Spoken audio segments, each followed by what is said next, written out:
Hi, everyone. Judge Andrew Napolitano here for Judging Freedom. Today is Tuesday, March 18th, 2025. Patrick Lancaster, the Patrick Lancaster, joins us now from, of all places, the Kursk region of Russia. Patrick, I don't know how you do it, but you're still in one piece. God bless you. Thank you. Thank you very much for joining us. You have been in Kursk, in the Kursk region, in probably the most dramatic time since the Ukrainian invasion. Tell us what happened. Tell us what you saw. Tell us what you know. Hi, Judge. Thanks for having me again. It's always great to be able to tell the world something that they're not going to see in other places because, unfortunately, as we know, the mainstream media doesn't really want to show all of the facts, just their half that support their narrative.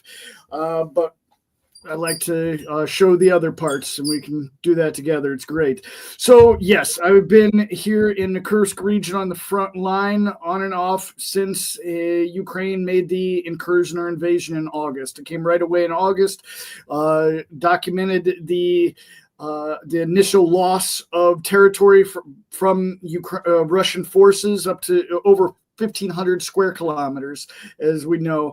But I documented right away Russia starting to take control of that territory back in August, and I went with the assault groups, the storm groups as they call them, of Russian forces to document them literally the moment they took land and territory back from Ukrainian control.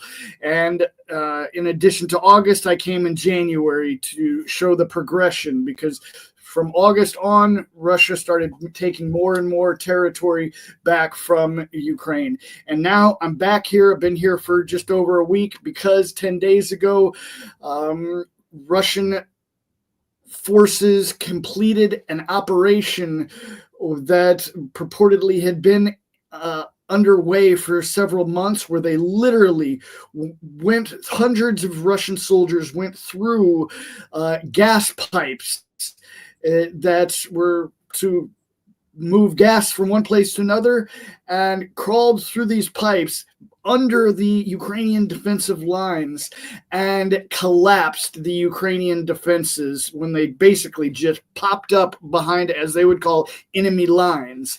And they came out and just decimated the Ukrainian lines, which started a domino effect, and they just pushed Ukrainian forces back almost completely out of the Kursk region at an extremely fast pace. I've been here, as I said, for just over a week, and just every day they've been pushing more and more and more. I've been in the city of Sudzha, which was the basically stronghold of Ukrainian forces in the Kursk region, and I've documented how that's fully under control by Russian forces and has been for several days. I've gone through all of the other villages around this so-called former Ukrainian stronghold and documented just the atrocities and decimation of these civilian homes there. And of course, back in January, I documented how Russian soldiers found several elderly people executed, you could say, by what, for all intents and purposes, had to have been Ukrainian soldiers throwing grenades down into a bomb shelter that these elderly people were trying to seek shelter in during the active points of the battles.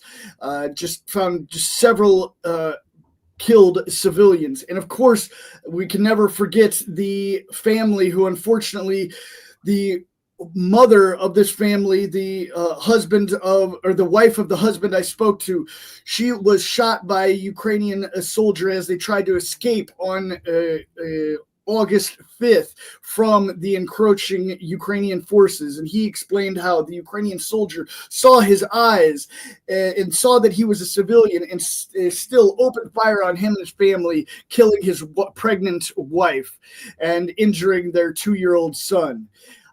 But the situation, as I said, on the ground right now is Russia is just pushing very fast to get Ukrainian forces out of Kursk. There was a time when there was an encirclement of thousands of Ukrainians, and then there was a corridor that was broken, and many of them escaped. But still, on a daily basis, there are many Ukrainian soldiers getting captured, and of course, dying, unfortunately. And this is the fact of the war now. Now, they're even in areas of the city, Suja, and other areas, there's still small groups of suspected Ukrainian soldiers hiding in basements and things like this. So these areas I'm going to are not completely clear yet, as they say, as the Russian soldiers say. There's still a lot of danger from sabotage groups and other things. Or let me see if I can ask some precise questions. Have you come across any foreign troops in Kursk fighting with the Ukrainians? That is, non-Ukrainians, whether they're American, British, German, Latin American, whatever. Yeah, it's a good question, Judge. And yes, I have gotten many stories of foreign troops fighting, particularly Americans, Polish, and others from the Russian soldiers. As far as seeing them with my own eyes, I've seen many, many dead Ukrainian soldiers that possibly could have been foreign, but we don't know. I'm not going to go through their pockets and check for their passports, but the roads are littered with dead soldiers. And I've spoken to these Russian soldiers about this, and they pointed out that Putin has made a comment saying foreign mercenaries are not covered under the Geneva Convention. And as far as the Russian soldiers are concerned, they're willing to take Ukrainians as POWs, but they're not interested in taking foreign fighters as POWs. So we can assume that means the foreign fighters are going to get executed. Well, they're correct. The Russians are correct under the Geneva Conventions and under international law. If you're fighting in a war zone and you're not wearing a uniform, you do not have the protections of the Geneva Convention. I want to play one other thing I'd like to add on that specific subject, Judge, if you don't mind. Go ahead. As far as the foreign fighters, as many may know, many may not, is not long ago, I believe just under a month ago, there was a what Russia called a foreign mercenary, a soldier. He said he was a volunteer, but from England, and he was actually just sentenced to 19 years in prison for terrorism in the Kursk region. He was captured by Russian forces and taken as a captive, and went through a Russian trial in Russian courts and found guilty of terrorism, and now is serving his 19-year sentence. So it seems like Russia is not playing around with foreign fighters right now. Wow. Probably 19 years at hard labor. Just a suggestion that I make from my rudimentary knowledge of the Russian penal system. You sent us a clip, Patrick, of rescued ethnic Russians held by Ukrainians in Kursk. Now, before we run the clip, just tell us what we're about to see. Who are these people? Where did you find them? And how did you interview them? Well, I was with a group of soldiers in one of the bases just before we were going to go forward to the front line. We were near Suja when Suja was still not confirmed as being fully under control of Russian forces. And I was with a special forces group of Russian soldiers called the Akhmat Special Forces. And I was actually there with these soldiers, which surprisingly, their general, the Russian Lieutenant General Apti, the general in charge of the Akhmat Special Forces, came into the room with these civilians that were rescued by Russian forces in the city of Suja, residents of Suja that had been living under, as they called it, Ukrainian occupation for the last 7 months. And they told several horrible stories. I believe the clip we're going to see is where this woman explains how her and her husband's home was purposely burned on the Russian holiday Police Day, because Russians have many holidays for different things. Teachers' Day, and this happened to be Police Day.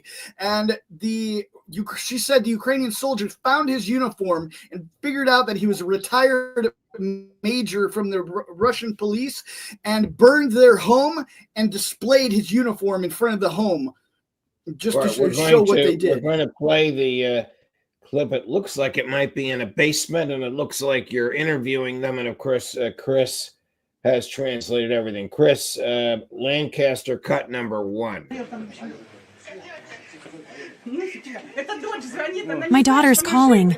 She didn't know we were alive. My dear, we're coming home. We're coming home.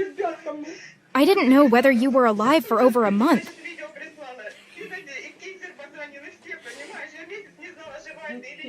We're okay. I love you. You've said Ukrainians burned your house deliberately, right? Burned our house? Certainly. It was on purpose, because they found my husband's uniform. He's a police officer, a retired major. That was a crime, for sure. They found his uniform and burned the house on Police Day. Did it happen multiple times? Did you see the same happening again? We were not in the house at the moment. So those are Russian people in Russia, in Kursk, whose region was occupied by the invading Ukrainian soldiers since August. It's now March. They burnt this couple's house because they discovered that the male of the couple was a retired police major. We're talking about a local police department. Do I have that correct? Yes. Yes, is that Judge. Common for the occupiers, the Ukrainians, to do that to the locals? We have heard many stories from the civilians. I've been spending a lot of time with the military forces who have been showing us the active battle in the active areas. But another thing that we heard from other civilians is how the Ukrainian forces just came in and stole everything, looted everything, just massive looting. They said they even stole the children's toys.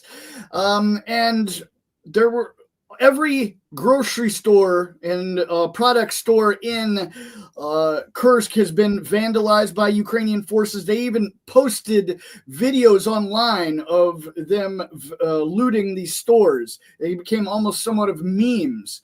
And I went to one of these stores and found a lot of white supremacist symbols, such as 1488.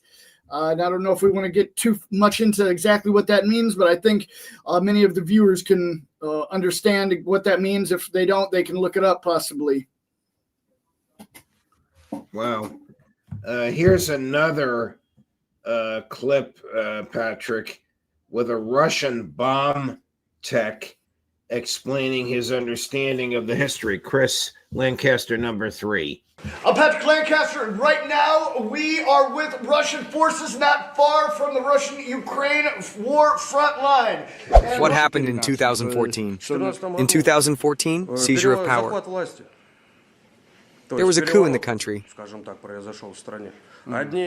Yes, Maidan. There was a bunch of nationalists, and I don't know how, but they managed to seize power. And in 2014, this all started. We helped set up roadblocks with just sticks and rifles. We didn't let anybody in. That's how it started. And then it slowly began to develop. And then it grew to a full-fledged conflict. It's a civil war, let's say.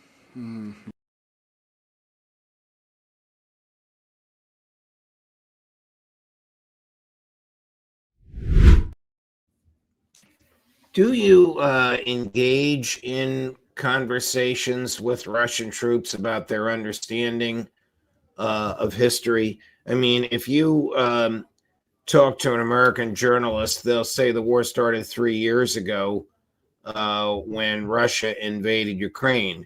If you talk to people that watch this program, people that understand history, the president of the United States, Donald Trump, they'll say the war started in 2014 when there was a coup in Ukraine. That's the same understanding that this young man has that you just interviewed.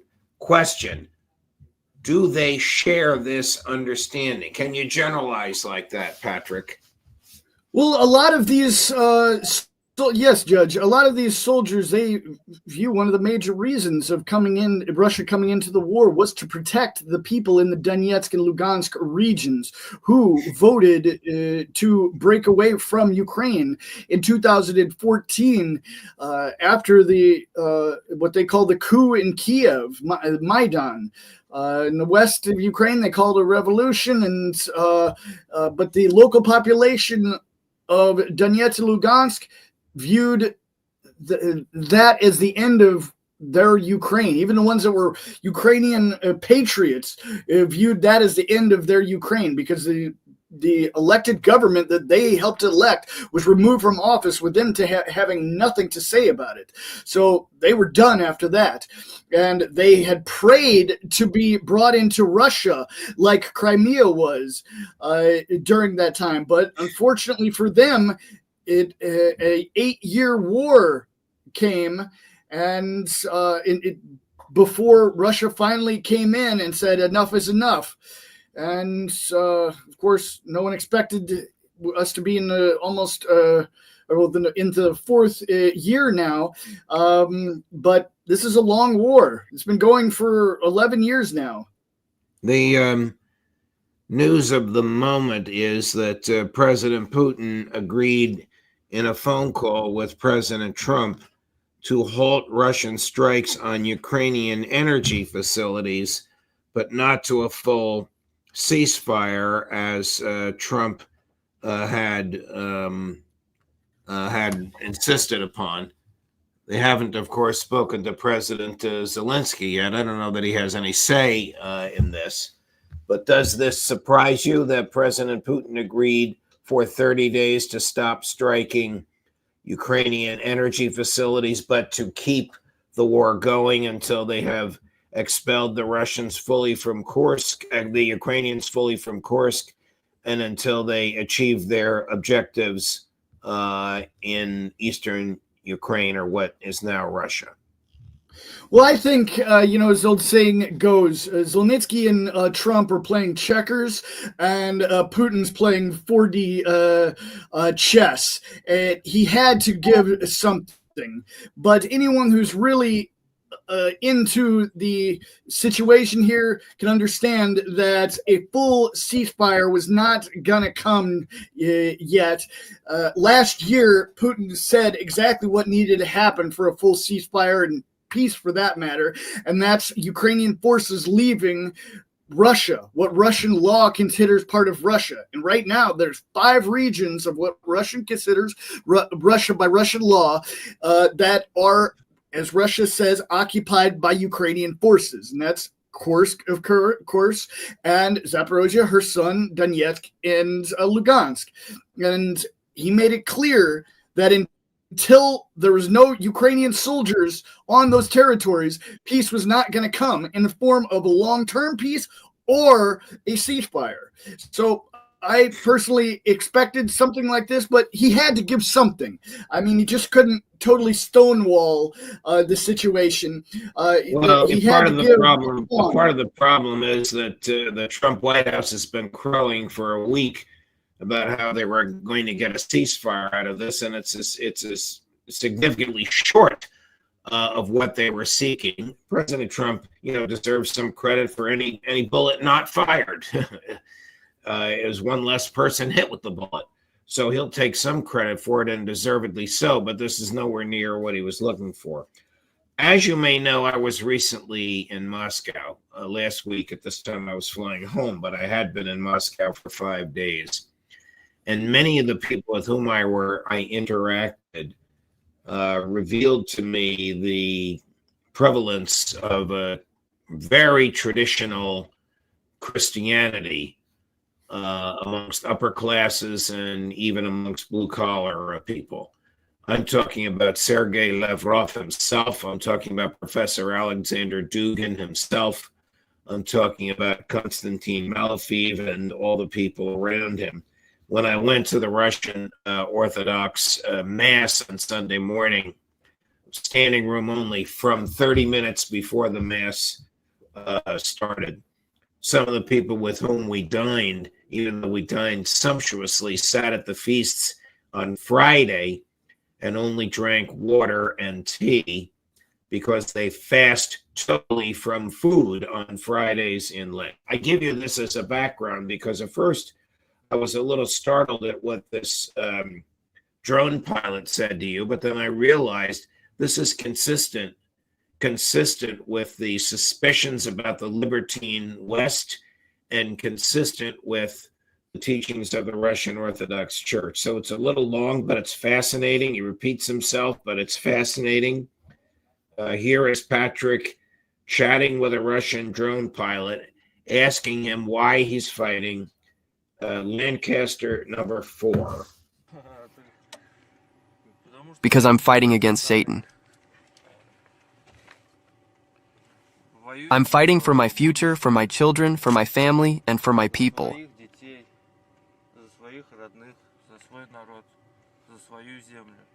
For my homeland. So that we don't have all the perversions of the West, LGBT and others. Who needs those things? It should be so. There is a man, and there is a woman. What is that propaganda like they have there?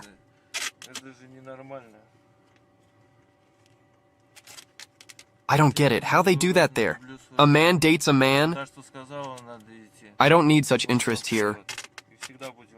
It's not okay. I just love my motherland, my country. The government said that we have to go, so we go forward. And we will always do so. Defend the land, which is, since time began, immemorial Russian. If somebody thinks they can kick us out, or impose upon us some of these so-called human rights, or say that he owns the land, then he is deeply mistaken. You've said this is the Kharkov region where we are now, right?